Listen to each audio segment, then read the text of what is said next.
All right, everyone. Next on our schedule, another new topic area, another person that has never been with us before within GCOOS in a forum such as the board meeting. And I'd like to introduce Ashley Peiffer to our assembled group. She's the new IOOS fellow working on diversity, equity, inclusion, and accessibility issues. Ashley has a master's degree from Oregon State in marine resource management, and she did a lot of work focusing on community engagement in the Horn of Africa, and where she obtained her prior to obtaining her master's, she received she was a science educator for the Peace Corps in Tanzania, where she worked and lived in rural communities, developing close connections to build capacity. And this all kind of ties in nicely with what we were just talking about in being able to reach out and enable people to understand the information that we're trying to convey, among many other aspects of what she'll be dealing with. So, Ashley, welcome. We're glad to have you, and the show is yours. Thank you so much for having me on this call, and thank you for the introduction. I just want to confirm that you can see my title slide. Yeah, okay, awesome. Thank you so much. So yes, I just started this Diversity, Equity, Inclusion, and Accessibility fellowship with the IOOS Association, the regional associations, and the program office in January. So this session is meant to kind of spur a conversation within GCOOS. So I'll be giving a brief introduction to the fellowship and what I've been learning so far and how some of these things that I've been learning connects with GCOOS. And then Jorge will follow up with some GCOOS specific items. So before I dive into an overview of the fellowship, I just want to get us all on the same page with the definitions that I use for diversity, equity, inclusion, and accessibility. So when I'm talking about diversity, I mean the full representation of and collaboration between people with different identities, knowledge sets, experiences, and perspectives. Equity refers to the allocation of resources for fair distribution of services, benefits, and burdens. And inclusion is the creation of an open and welcoming environment that recognizes and affirms the value and dignity of all people. So diversity, equity, and inclusion are really tied together with accessibility, which ensures that all people have access to the goods and services that are being provided, regardless of their age, gender, ethnicity, or any other characteristics.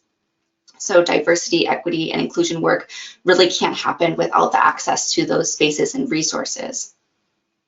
So throughout my fellowship so far, it's been important for me to keep a broad perspective of diversity, equity, inclusion, and accessibility because there are many ongoing activities and initiatives within IOOS that relate to DEIA, and they may not necessarily use that language. So it's also important to note that the tenets of DEIA are relevant at the individual level as well, the ways that we interact with each other and that we interact with society, and they're relevant at the organizational or structural level, like across the IOOS network. So based on my research and learning throughout the fellowship so far, I want to give you some examples of how diversity, equity, inclusion, and accessibility show up across IOOS. So these are some broad categories that I've found to be relevant to DEIA in IOOS, and that's both at the regional association level and at the program office. And I'm continuing to expand and grow this list as I get a better idea of the IOOS understanding of these DEIA applications and practices. So the first category I have listed here is administration and training. So this refers to internal hiring practices, trainings, DEIA-related discussions, capacity building, board policies, and also public statements. So an example of using a DEIA lens in hiring practices would be conducting blind interviews with diverse hiring panels.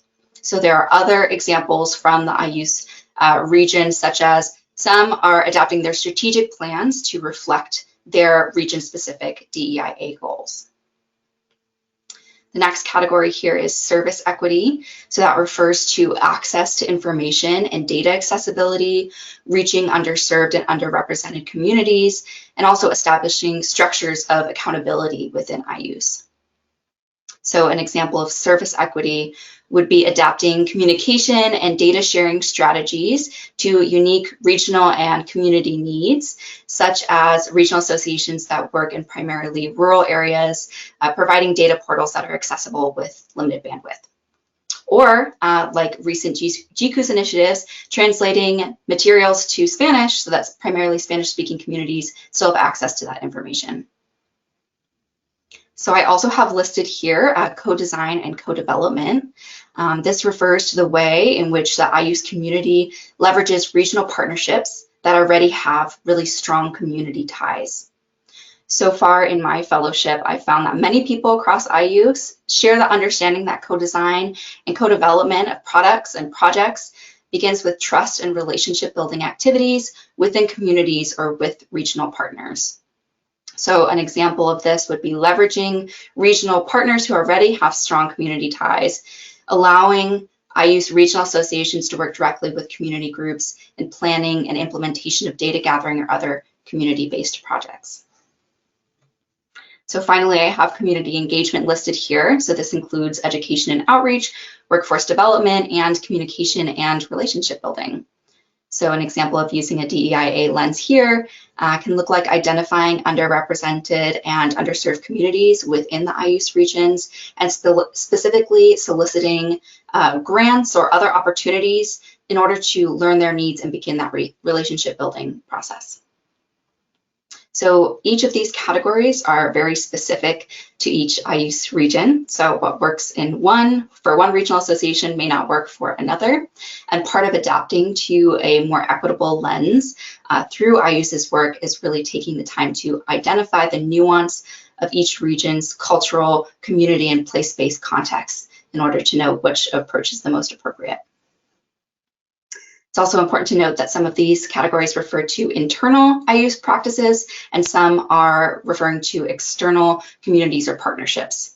So many of these examples are geared towards larger scale practices, procedure changes, but they also focus on internal cultural change within the IOOS network. So that's relevant down to the individual level.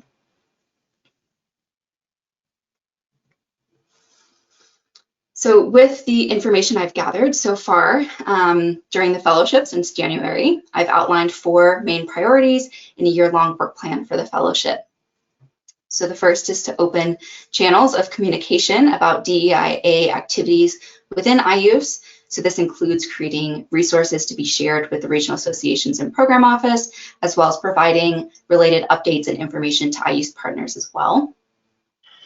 Second goal is to facilitate information and knowledge sharing opportunities between the IOOS program office and the regional associations, as well as among the RAs. So this includes creating and facilitating both informal and formal discussion spaces so that we can kickstart key dialogues on DEIA-related topics, as well as create the space to discuss overarching goals and terminologies that IOOS can use to move forward.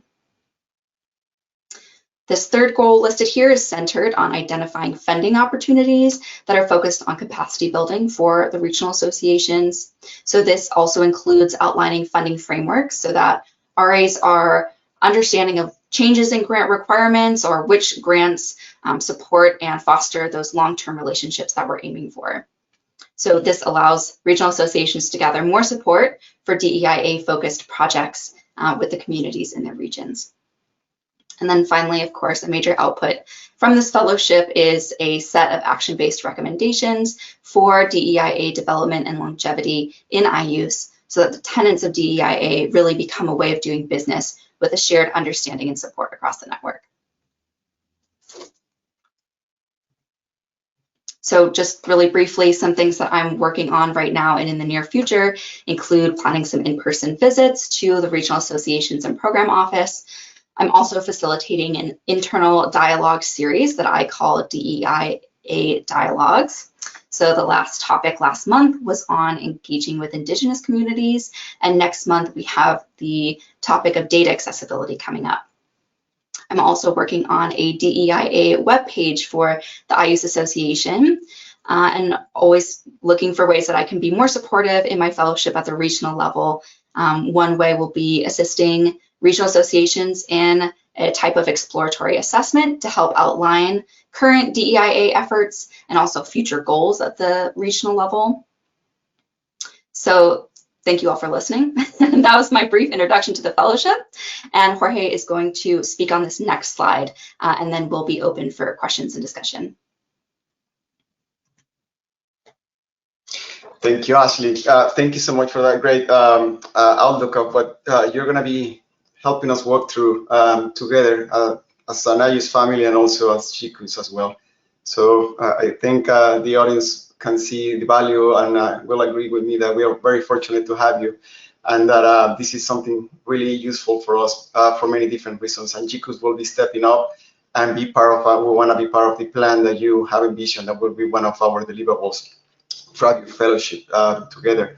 So we really want to integrate all aspects of our work with DEI because such a diverse region and group of people that we collaborate with, and we would like to continue expanding collaborating throughout, beyond our borders, throughout the Gulf of Mexico ecoregion as well. So we want to keep learning from each other for that same reason that you mentioned, that every region is different, every regional association. What works for one might be not the priority for the other one.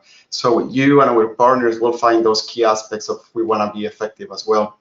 So we don't want GCOOS to be, a lone star, like we're just working on Texas, we'll work on Texas for us. So we really want to connect the work that we're doing and for example, on data accessibility all across our 5 states in the Gulf of Mexico. So that's something that is very relevant for us to keep in mind those not the difference, but the opportunities to work together. It will be very relevant to develop and keep developing and expanding our partnerships with a purpose. So not everybody has to develop their 100% of their time in the things that we're gonna be moving forward in the future. We want to have a purpose for why we're doing this and which communities and for what reasons we're supporting that. And there will be eventually a capacity issue because we're regional associations, we're small teams, as people know, but we want to be strategic. So the idea of developing the plan, working with you, with our colleagues at the neighboring regional associations, will be key for us. So we will not, it will take some time to develop this beyond your fellowship, but hopefully we will have a plan, a clear plan to move forward and work together on this. So thank you for that, Ashley. I just wanted to mention that now. I think we have planned to ask our audience and our members and board members some questions before we just jump into a conversation about this. Yeah, let me share the Mentimeter question slide, and also the link is in the chat for those who are interested in answering these questions. Just one moment.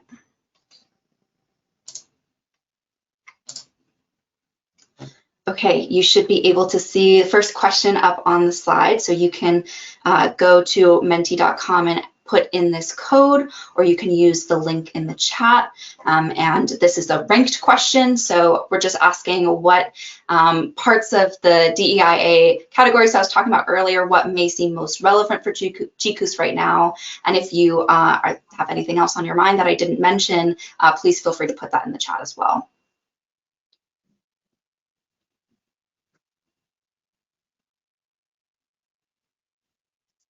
Are there any questions for Ashley or Jorge? I have a question. Yes, Stephen. One of the things I've thought about is a lot of our data and products are very visual, the way we interact with them. And I've been thinking about, but I don't really have a good answer to how to make it accessible to visually impaired people. Have you all thought about that?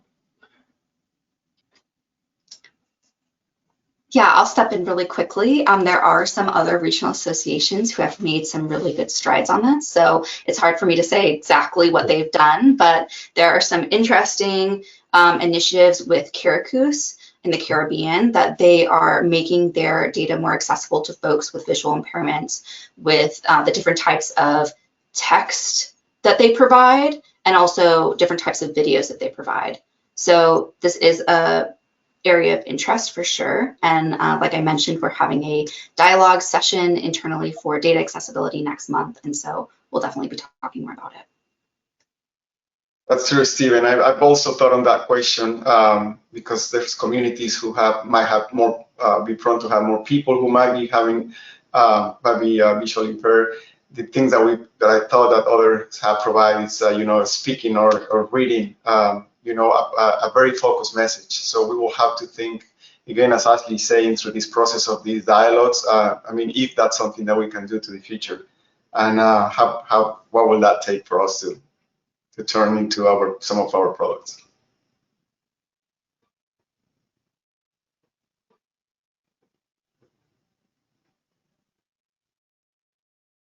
Other questions? I'm watching Mentimeter as we're getting responses here. It looks like there's a interest in community engagement, co-design, and co-development.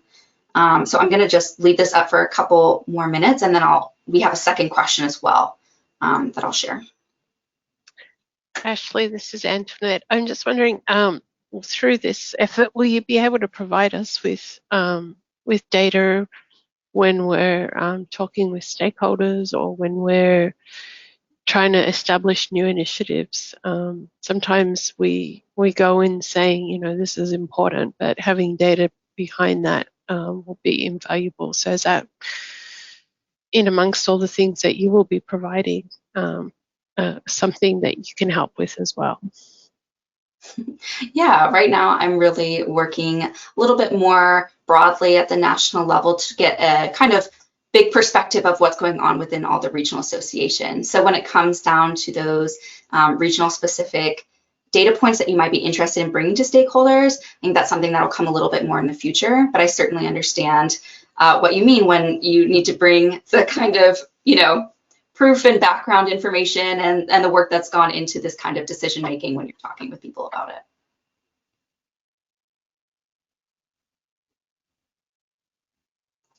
Ashley, has NOAA established a DEIA office? That's a great question. I'm not positive. I do know that there are many different DEI A and J initiatives across different offices in NOAA, and a lot of people I'm connected with, but there does seem to be a little bit of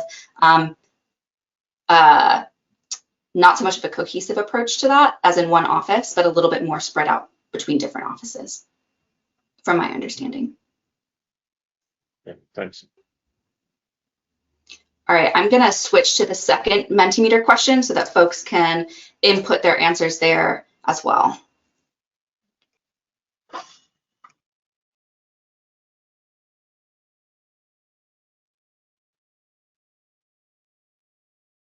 So this is really geared towards just trying to get a general understanding of if there's interest in supporting this DEIA initiative in GCOOS. This isn't necessarily calling out people to sign up for something right now, just trying to get some understanding of what the interest is. These answers are also anonymous. So if you would be interested in something in the future, like a DEIA specific working group or meeting informally with staff members to kind of, speak about your experience or your perspective, any ideas like that, we'd be interested to hear about just to kind of get this started within GCOOS.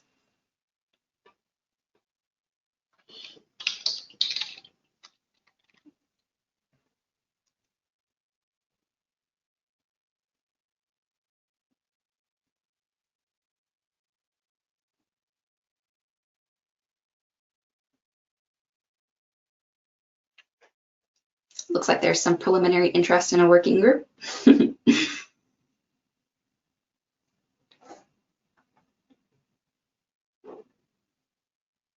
Okay, very good.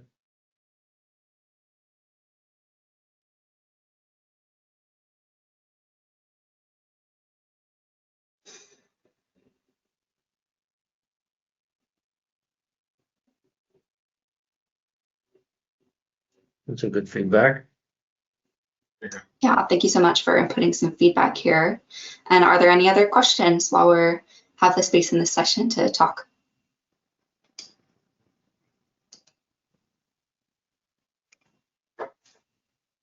Okay, I don't see any others. I don't see any hands raised or any other notes.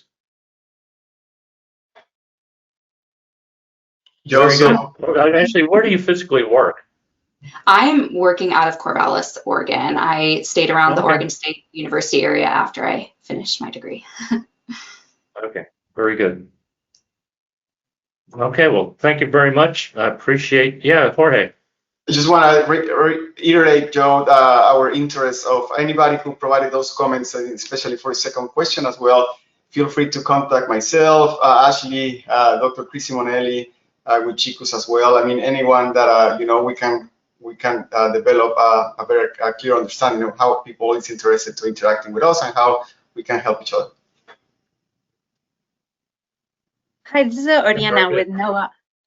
Just a second, Yeah, I just wanted to fill. Hi, thanks, Ashley. I just wanted to address the question about NOAA, and I just added it to the chat, but I realized I only added it to the organizers and panelists, so I'll add it to the whole group. But NOAA does have the Office of Civil Rights, and that was the link that I included. So they do, one of the components that they do address are DEIA overall, or certain components of diversity. And then at the same time, along the lines of what Ashley was saying, all the line offices are working through what that means to each of the line offices. And then that's being delegated to the different offices within the line offices. So that would be IOOS. And this is our way of tackling it. So I just wanted to kind of elaborate a little bit on that. I will change the chat, but thanks again, and thanks, Ashley. Thank you, Oriana. Thanks, Oriana. Okay, anything else? Anyone else? Okay, Ashley, if not, thank you again for being here, and we look forward to working with you.